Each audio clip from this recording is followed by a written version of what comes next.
тэргүүний байгууллага шалгаруулж хөргөнд хүндэт төвчтэй шалгав. Болчихсон 2025 онд манай байгууллага 24 онд байгууллагаас хойш бүтэн жил ажиллалаа. Тэгээ хамт олонны маань хийсэн ажлыг ингээд үнэлж дүгнээд нийтийн тээврийн бодлогын газрын нийслэлийн нийтийн тээврийн салбарын тэргүүний хамт олон ингээд боловсруулсан баяртай байна.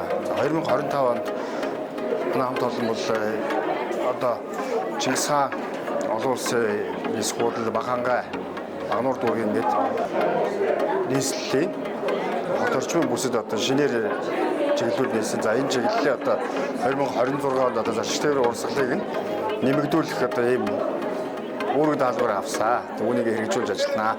Нийслэл хотын нийтийн тээврийн салбарт ажиллаж байгаа нийт бүх нийтийн тээврийн салбарын хамт олондоо шинэ жилийн мэнд хүргье. Хамт олонных болноос халуун баяр хүргье. Өнөөдөр нийтийн тээврийн бодлогын газрынхан маань 2025 оныхоо ажлыг дүгнэж тайлангийнхаа хурлыг хийлээ. За энэ үеэр одоо тухайн салбартаа 2025 онд тэргүүлж ажилласан аж ахуй нэгж ажил хөдөлмөрийн аварга шилдэг ажилтаа шалгаруулж урамшуулж шагналаа.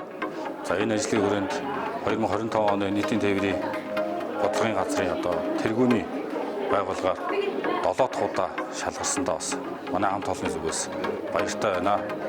За нийт компани, үе үеийн ахмадууд, одоо ажиллаж байгаа ажилчид, за нийтийн тээврийн бодлогын газрын хамт олон, за нийтийн тээврийг сонгон үйлдвэрлэдэг нийт Улаанбаатар хотын ард иргэдтэй ирж буй шинэ он, шинэ жилийн баярын мэндийг хүргье.